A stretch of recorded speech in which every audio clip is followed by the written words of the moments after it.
Hi everyone, thanks for joining us. We're here today to run through a bit of a case study on icelolly and how they're really smart with their retargeting and how they got exceptional results using the two of us, both Kickdynamic and Digital.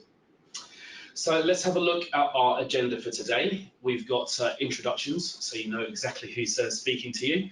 Then we're going to run through the main objectives from icelolly, go through retargeting in 2019, how they actually got and what the exceptional results actually were, and then learnings from all of this so they can plan and head forward for a good, strong 2020.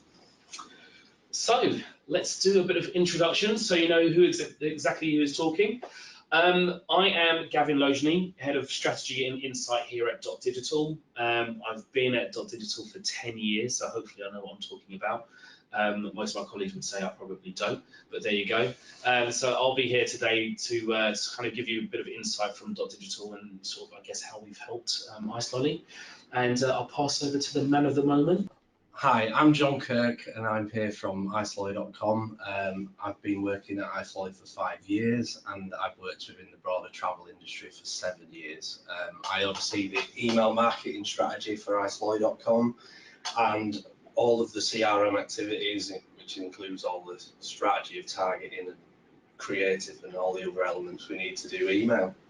And I'm John Sawyer, I'm Head of Account Management at Kickdynamic. I work really closely with lots of brands across travel, retail, gaming, to bring their emails to life with live content. We work really closely with John on the kind of things we're going to be going through in a minute. So yeah, I guess the best place to start is to get cracking and you guys to jump into your mission and your objectives. So the current mission, or the main mission for icelolly.com, is to maintain its position as the UK's leading holiday comparison website. We were recently awarded a British Travel Award, which is a consumer voted award for the best travel price comparison website.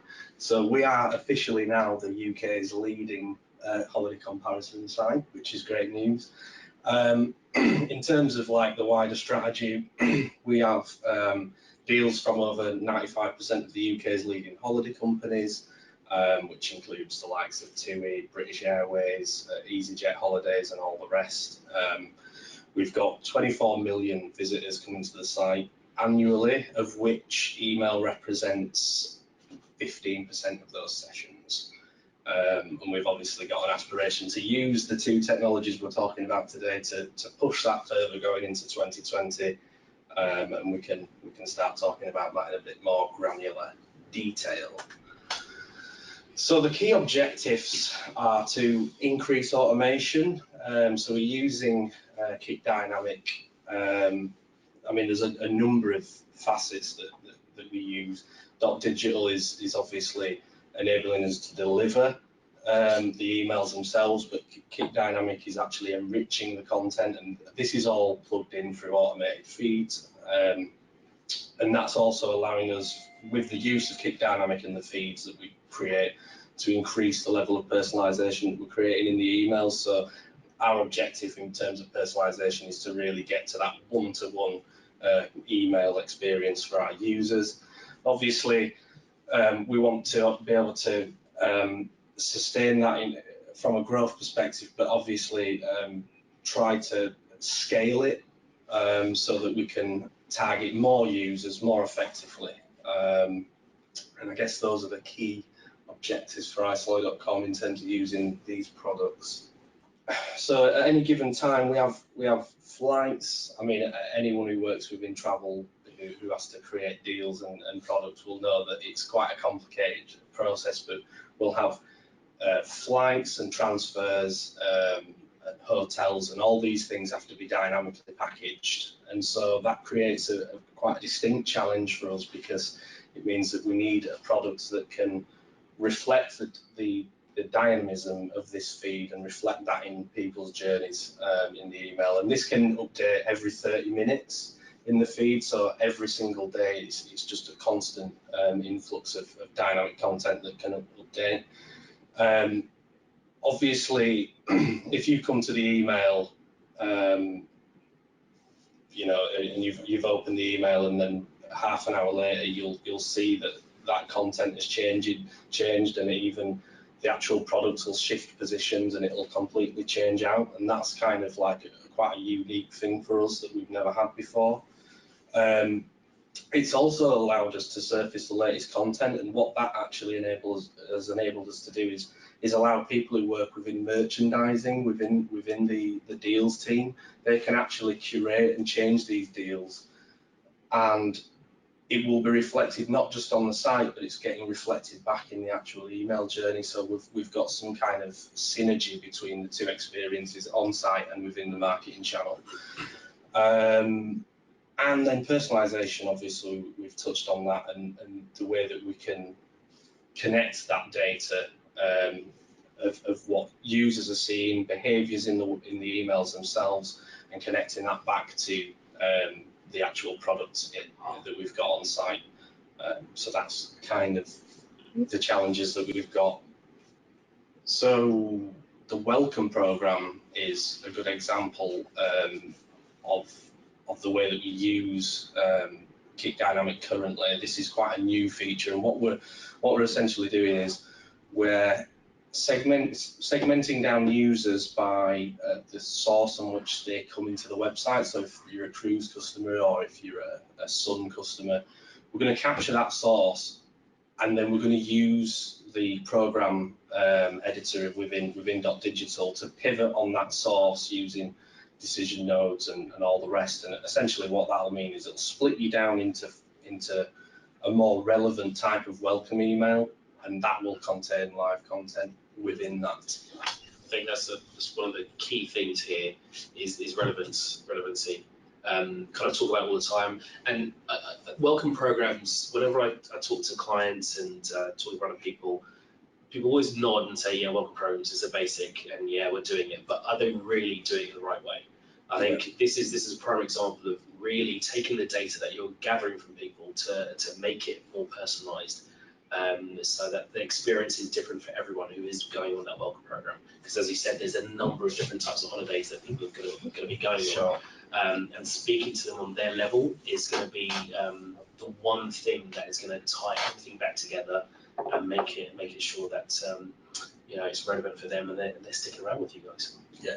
You're ensuring at your first touch point that they're getting the content that's relevant to them, you know, like you just said, depending on their preference that they've indicated, but also the content of those emails are up to date, so their customer experience is kind of elevated. So when they open this email, that you can see this first deal that's in there, that is the price at that moment in time. They're not going to click on that and see the price has gone up on site or down on site.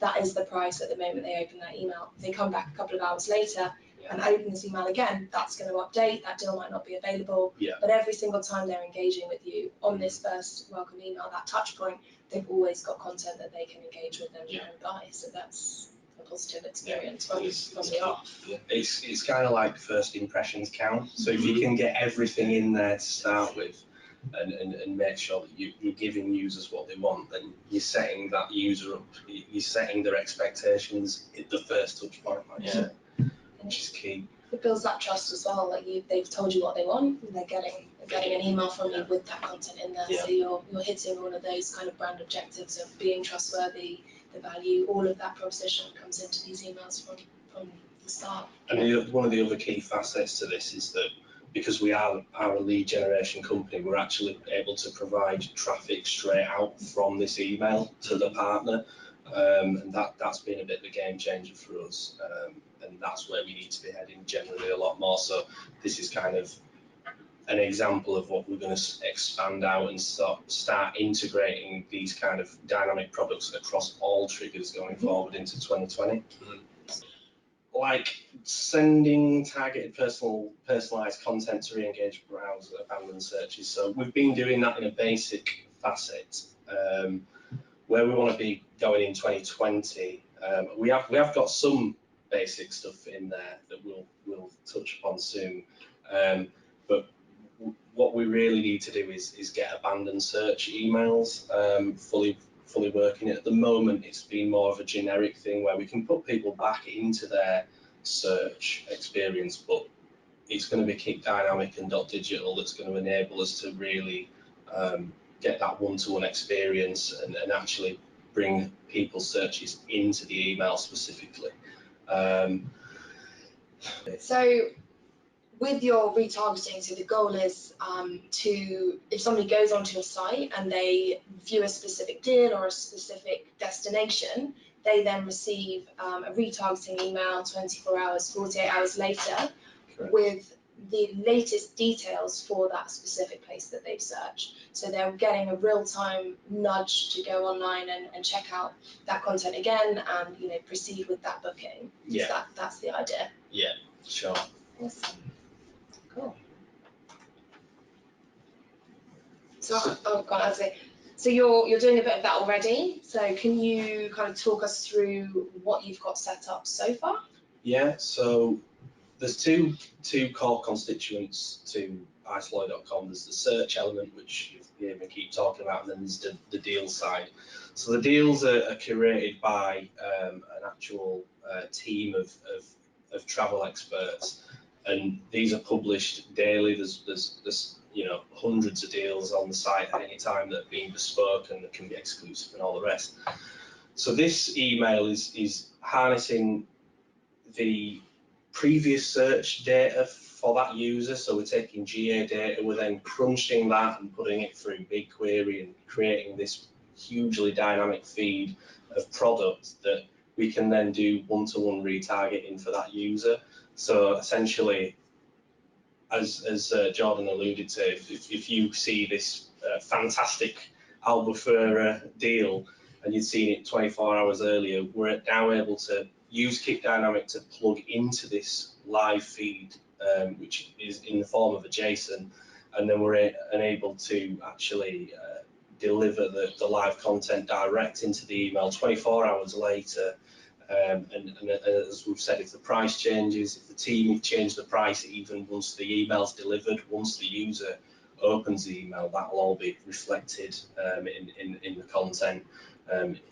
Anything in the email that changes, I mean, or in the deal that changes, can be reflected in the email, which is great. In terms of conversion, we've seen quite a good uplift on this email. It's like 120% on call conversion, if I remember it rightly, which is significant. But yeah, it's actually doing a lot of the legwork for that aspect of the business in terms of deals. And so as we're going to move on, we can also say that we're actually using the .digital Facebook extensions and the PPC extensions, the Google AdWords extensions, to actually drive leads direct back into Facebook as another facet of the retargeting. Cool. Just jumping back to the email there. So there's obviously, you've got a feed, it's got loads of all of these deals in, you're leveraging the data that's in .digital to say this is that person's search term. How do you kind of connect all those dots and set it up? And how much kind of work did it take? Do you have to change that email every day? Like what's... So what essentially happens is each deal that we have in the feed has a unique ID.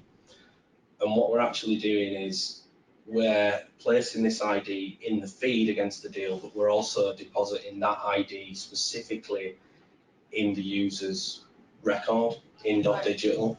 So there's an API update that's occurring between GA into BigQuery, which then gets all this stuff, puts it into a feed. I didn't build the feed personally.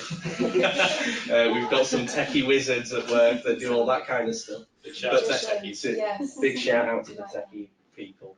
But then basically, we're taking that unique ID from BigQuery and depositing that against the user in .digital, and then using that ID within the body of the email as your unique match for Kickdynamic.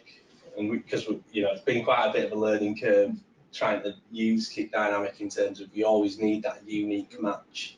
And so we've managed to get that over the line, and that's what's enabled us to actually do the retargeting. And this has been set up, how long has it been running for now? It's been running for well over a year. Minimal input? Or we've had a few iterations of some device targeting and layers on there.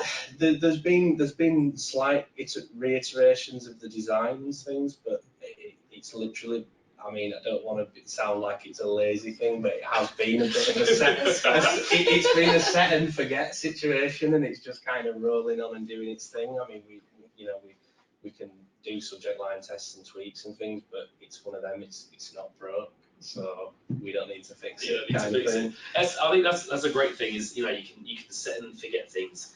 I'm a big advocate of not set and forget. But if there's too much to mess about with, then why sort of change it at all? The stuff that I'm saying that you shouldn't set and forget is, as you're talking about, the design. Now, little things need to change along the way to improve the conversion from the actual design, then that needs to change. Sure, yeah. But hopefully, the tech that's set up between ourselves and Kickdynamic, if that's not broken, leave it. we're always continually tweaking and improving things slightly, but we're not like reinventing the wheel with it. Yeah. The process is bedded in, and it's doing its thing, and that's the key, which I like, to be honest. I like the fact that you've got these triggered campaigns that are going out daily, and they are doing an incredible amount of legwork, and it just allows us. I mean, Matt from Kickdynamics, we've talked about this before. It's for us as email marketers, it's anything we can do to get out of the BAU loop in terms of just trying to build emails by scratch from the start all the time. It's a very laborious process. So anything we can automate away is fine by me. Well, that's one of the things I talk about a lot. Sort of obviously personalization, segmentation, that type of stuff. But automation is definitely a key. As much as you can automate as possible is going to make your lives a lot better, because then you can start to focus on the things that actually mean something, and that for me is usually testing. Yeah. Testing out, as you said, subject lines, testing out the creative. Yeah. If you need more copy in certain places, shout out to all the copywriters out there as well, because I think they get forgotten. But yeah, testing out those types of things is going to make a massive impact on you. And if you can leave a lot of it to automation, then that sort of benefits you guys a lot. Sure. So yeah, we kind of touched on this earlier in terms of how we can leverage audience lists and then moving that data from .digital and then creating dynamic lists within Facebook and Google AdWords. This has been a really powerful tool that we use, and what's really interesting about it is we do put these nodes strategically in triggered programs that we use. Yep. But one of the things we've also started doing is actually literally just setting up programs, putting the Facebook nodes in and creating these selections, and actually not even triggering campaigns off the back of it, but actually using it as a tool for migrating targeted lists. So if people were, for example, going back to the Albufeira retargeting that we were talking about on that deal previously, we can then target users and say, did they click this deal, and then create a segmented list and put that specifically into Facebook. In this example here, we're literally just saying, as a who's engaged with email in the last 30 days, if we want to do some sort of hyper targeted like Facebook ad, we can then just take all these really engaged email users and then give them an ad. So it is really useful for that. It's one of those things that I think anyone working in social will probably understand as well, is that obviously you're dealing with ad spend and you've got to be as ROAS positive as you can. So targeting very specific users in Facebook can become quite expensive. So you've just got to try and manage that, but obviously that's just a fundamental of being a marketeer, really. I think these tools are really important. And I love the way that you said that you don't have to be using automation to send out messages. You can sort of siphon off people, put them into groupings, hold them in an address book, ping them over to Facebook if you need to do that. And yeah, these tools are really powerful for that. I mean, this example here is kind of straightforward, but you can have other setups where you might want to find people who are on Facebook and maybe send them down a different path in the automation. Yeah. So you're sort of catching people in one environment to give them one message, yeah, or sending them down another route if they haven't sort of interacted in the right way. Yeah. You know, I love to be flying the email flag, but sometimes, you know, email's not going to be engaging with people. So if you can find those people that aren't engaging, then sending them down a different channel, I think that's really powerful. And this is why, you know, we talk about, I don't like omni-channel as such, but maybe sort of cross-channel, using different channels to make more of an impact. So obviously using Facebook, you talked about Google AdWords. You mentioned Facebook being sort of expensive as well, but we've got a little node that goes in there about, you know, sending out to sort of post using raw mail. Yeah. That can be really expensive too. But if you know that certain people are sort of engaging with you a lot, they purchase quite a lot with you, then you can send them down that route too. So using these nodes in the right way, getting a lot smarter about using these nodes can really make a massive impact for you down the road. Yeah, sure. And one of the other things, I mean, just thinking outside the box, you might be like wanting to create like you know, an email acquisition.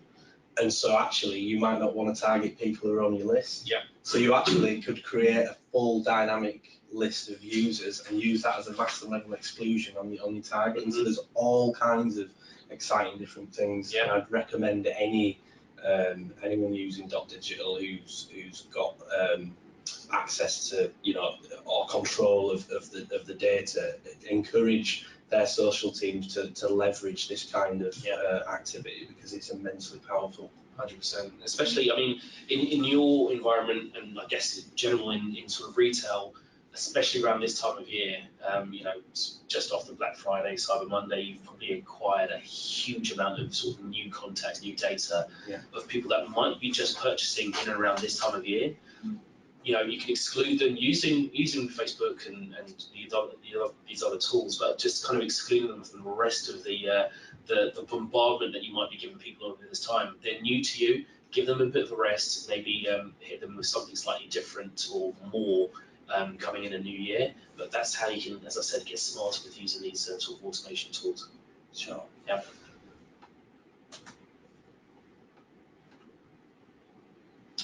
So yeah, going into 2020, the next big phase is how we leverage this search information further. So I talked about how we're retargeting specific curated deals. One of the big challenges with search is that we've got at any given time over 100 million products in the database, and it's how we can. So many. It's not even comprehend. Yeah, I was going to say, don't just skip over that. Yeah, it's not. It's so quite. much data It's a lot of data, and you know, it probably keeps our CTO up at night in terms of how much data needs to be crunched in order to do this kind of stuff.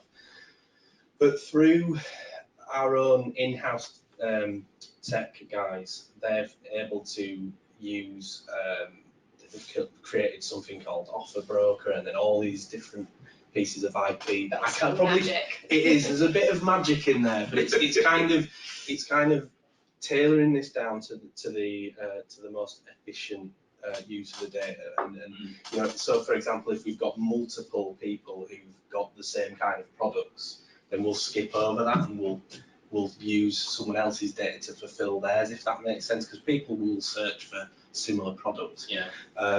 But what this is going to enable us to do is for the first time get the 100 million or so products that we've got, and when we're bundling these into products, and really just start injecting these into people's emails based upon the exact search parameters, the party size, where they're going, what kind of hotels they want, and also not only that, it's also going to be reflective of what our merchandising team want to show as well. We have an internal auction model that we use in order to allow certain products to appear in the recommended results of our search. And this is, I mean, a lot of travel businesses have these kind of models, but what that means is we've got that synergy between the merchandising team and then what users want, and sort of bringing that together in one experience. Yeah. It's immensely powerful because then we can send these users straight to the our partners' websites, whether it's TUI, Jet2 Holidays, and all the rest. So we're just trying to drive leads as efficiently and as effectively as possible, and through using really targeted segmentation and giving people these abandoned search deal emails, we'll be able to leverage that going into 2020. I love this personally because it's one of those things. As long as I've been sort of in digital email marketing, always talked about personalization. And back in the day when I first started, all those years ago, you look at personalization, it'd just be things like first name, last name, maybe drop an image or something like that in there. And now we're moving past just personalization. I think it's like hyper personalization now. Individualization. Yeah. Love it. That's individualization. Yeah. My drop. Nice. That is nice. You're done now. Yeah. But that's the key. Everyone's looking for that. Everyone's an individual.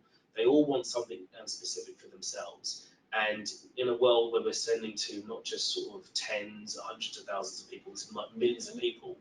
How do you make every message that you send out relevant for the individual you're sending out to? You've got to use the right data, because I think data's sexy. But you use that data you have to make it not just personalized, not just hyper personalization, but individualization. Oh, yeah. Well, I'm stealing that from you, Jordan. You can take it. I don't think I thought of it first, but I think what's really key is that to get that to that level of individualized content, you don't have to build an email for every single individual. So that's where your objectives of automation really, really come into play. Like, you need a way of automating, whether it's the triggers, the automation on the triggers to get those kind of firing out the door, but also on the content side, you need that to be automated from a source of truth or wherever that data sits. And you need to use each individual's person's data to then make all of that kind of puzzle come together, and that's where you've gone. It is a marriage, essentially, of everything that you can harness. And I think when you give content like this to users, I think that there's a positive sentiment from the user themselves. They feel like you really do care, and I think as really representatives of CRM, essentially, that we have to maintain that positive relationship with customers in order for them to give back to the business. So I think anyone who's kind of not interested in personalization should rethink that, or individualization. I'm obviously, we work in email marketing, and I'm a stickler for this. I get emails and I engage with them in certain ways. I'll click on a random thing in an email and see if people are using that data and that engagement to then retarget me. And I think if I don't get an email that's got kind of something relevant to some engagement I've had with the brand, I'm feel a bit disappointed. So I love the fact that you're from that welcome all the way through to this. You are using all of that interaction, those touch points, and on Facebook and kind of across the board to then take that forward and deliver what people want. I think that's a key point there is everyone can achieve this sort of level of personalization, individualization. Everyone can achieve that, and literally everything your prospective customers or customers do is creating like a breadcrumb trail of data. And I mean, obviously we work in the industry, we can see it more, but I think our customers are getting smarter. They understand more of what they want for starters, but also what you can offer them. So they know straight away if they've done X, Y, and Z on your website, that you should be using that information. And if you're collecting it and not using it, why are you wasting people's time? I think that's really key. If you're collecting the data, use it. If you're not going to use it, don't waste people's time. Don't ask those questions, or get them to do bits and pieces on the website if you're not going to make use of it. Just a funny side note to add. So my mum is like a massive tech phobe. She has no idea about anything, and if she goes on a website and she does a search for a holiday and she gets an email with that holiday in, she like rings me. She's like, "Oh my word, it's so clever! Like I've just looked at Portugal and now like I've got this email with all of these Portugal deals in." And then she's instantly like, "We have to go on holiday." So it does work. It does work. It does work. Yeah, use the data the right way, and you'll see your results. Yeah, and you'll see your conversion metrics are much better when the content's more relevant, and that's key really in terms of just preventing wastage. Sending out a lot of emails and not converting, that's got to be an issue. So this will go a long way for anyone, whether it's working in travel marketing or the rest, to really capitalise on moving those conversion metrics north. Yeah. But I mean, if you can't leverage that kind of data, there's loads of other options with .digital. I mean, Darren Kuhn now, one of the previous guys you've had down at .digital doing talks, he talks about link groups and how you can harness things like that. And I'd always encourage people to be really tagging up all the links within .digital so that they can harness that as a solution as well. Well, I think you're right. A lot of people will say, "Oh, we don't have the data," but that's not true. You'll have a lot of data. I mean, you guys are harnessing quite a lot from GA, and you've got your tools, you've got your data analysts or whatever working away to mine that data for you. But don't forget, you've got the basics too. You've got the people who are just opening and clicking on emails. The website tracking we can add in for you. There are ways of collecting that data. It's just how you're going to apply it. And I would say I am against a sort of spray and pray approach, sort of batch and blast. But it still kind of works. You've just got to be smarter about it. It does. I mean, it's one of them. I'm an advocate for saying that you shouldn't do batch and blast, but at the same time, companies will always want you to drive big volume, and at the same time, there's a bit of another sort of catch to that as well. So like when you do send out a big email, ironically, I can then harness that click behaviours through the link groups, which will then it's a catalyst to then get the more retargeting. So I do appreciate that, but if you can manage deliverability and things like that, there are ways and means. But be sensible, guys. Be sensible. I think that's it. Be sensible, because you can send that to everyone, but use tips and tricks on personalization, because you can send in one fell swoop to every single person in your database, but still make it personalized. I think that's the key. It's key. Yeah.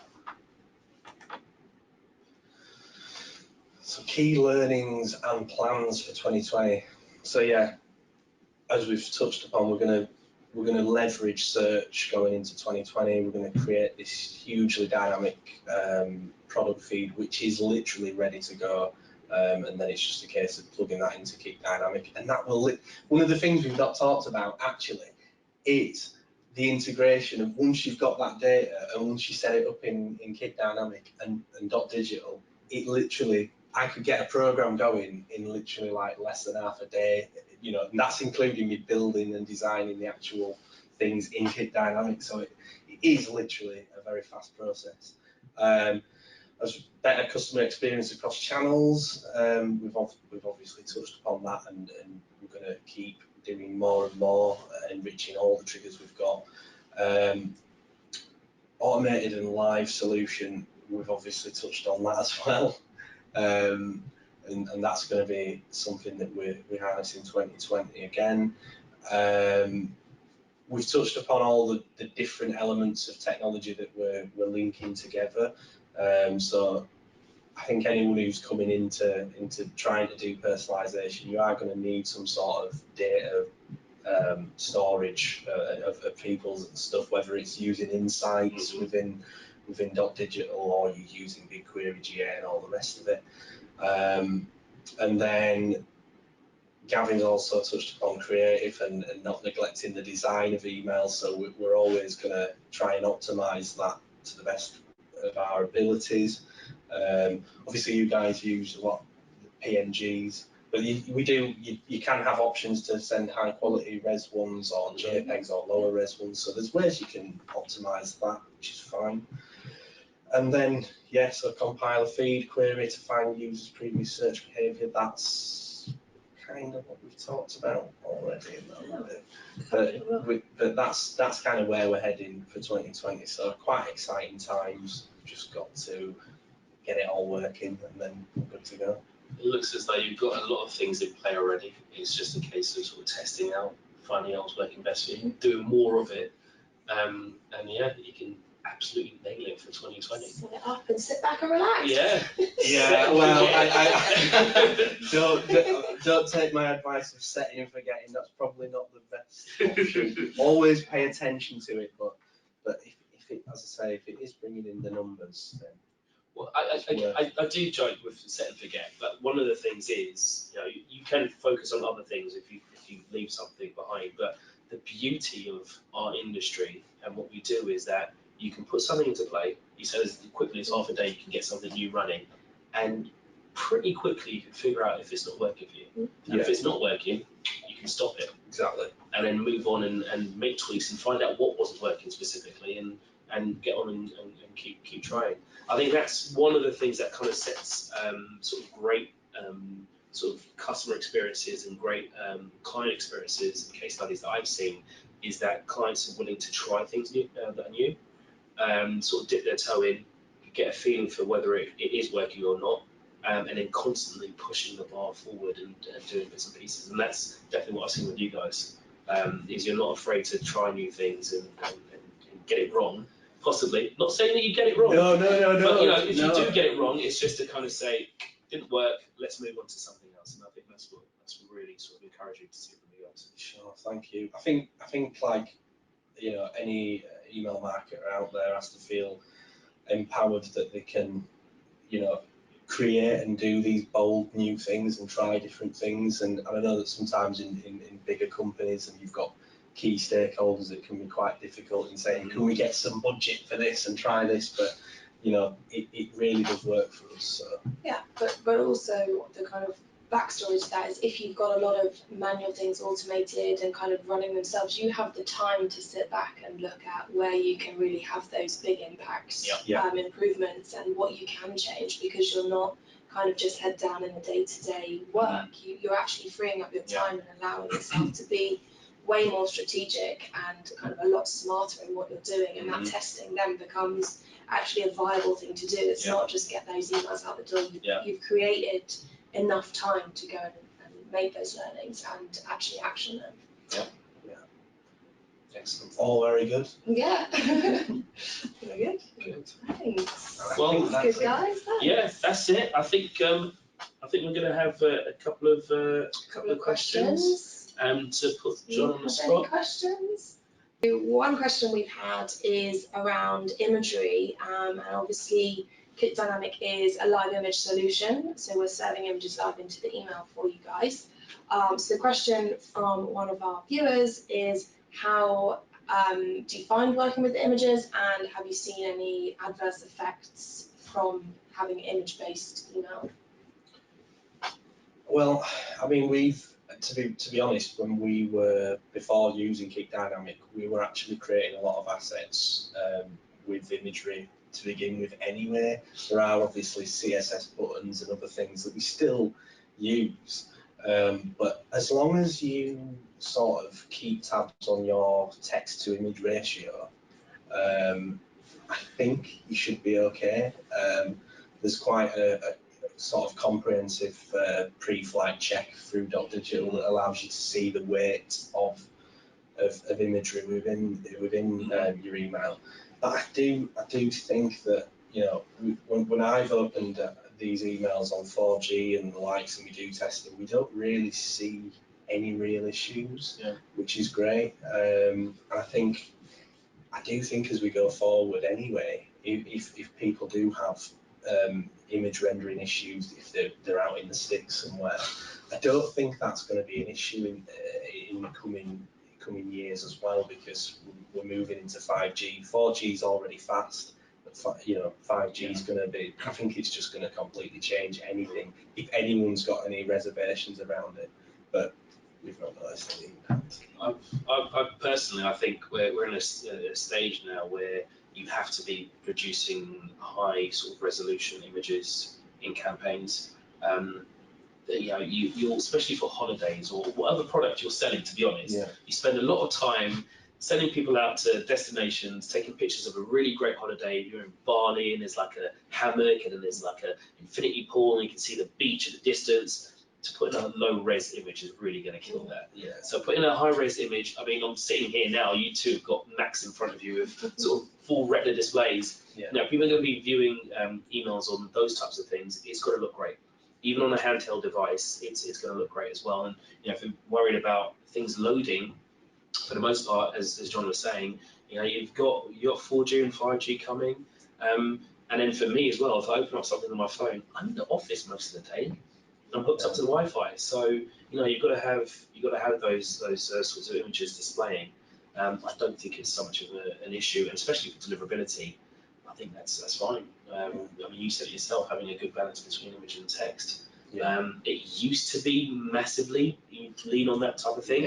Not so much anymore, but you still have a good balance. Because I mean, again, if people are sort of visually impaired, having a good sort of text ratio in there. So you can have the text being read out is a good option too. But with alt tags and stuff like exactly. Got another question here because I think I kind of mentioned it before using maybe possibly other channels. But are you guys thinking of using more channels next year over and above just email? I mean, we've always been big in push. I think one of the big changes for us, and this I've actually spoke to Dr. Jill about this, is obviously the WhatsApp has been quite a growing thing. But there have been some big changes to WhatsApp. We've been using it with a third-party provider where we were able to do large sends, and now that's kind of becoming more transactional based, to my knowledge. So there's changes to how we're going to use our current channels, but in terms of in terms of growth into new areas, there's new social channels that we're exploring.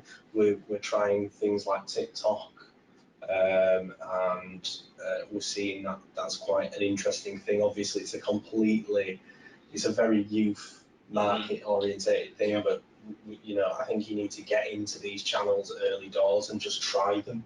Just try and establish a foothold in something new that you've maybe not tried before. But in terms of new channels, I guess that it's expanding our social reach really. I'm glad you said like TikTok. I don't use TikTok. Neither do I, to be honest. But it's funny as you said that, because looking at the travel market in general, my sister is a student. She's just at uni, and she's gone on far more holidays than I have this year. Don't know where she's getting the money from, but it just goes to show that the younger market are going away quite a lot. And if you're using different channels, you can sort of connect with those different markets. So the best way to connect with me is probably going to be email or maybe SMS. You're right with WhatsApp. It's WhatsApp make you jump through hoops in terms of what you can do. Sending out sort of mass marketing messages to people on WhatsApp is not going to be the way to go. It's more sort of, as you said, transactional notifications. But there are 1.5 billion users of WhatsApp. So you kind of went into that market. Yeah, you do, especially if you're like a product owner as well, who can harness transactional emails and the rest. It's definitely worth getting in on WhatsApp. But once you actually open up that conversation with that user, then to my knowledge, you are able to actually do marketing to those users. But it's just, as you say, there are hoops to jump through. But I won't put anything that will make me legally liable. Sorry. On this. Mean, if you do want to do that sort of thing, I mean, WhatsApp is definitely a channel for us, and we're going to be using quite a lot more with our clients. So speak to your account manager. But there are definitely other sort of channels as well. I'm keeping my eye out for Google RCS, which is another one, Rich Communication Service. I'll leave that one hanging out there. But yeah, if you guys want to know more about that, get in touch with us. But yeah. If you have any questions that you think of later, we can provide our contact details and get in touch. Excellent. Cheers. Well, thanks, John. Thank you. Thanks, Thank you. Thanks for having me. Thank you. And thanks for listening. Cheers. Bye. Bye.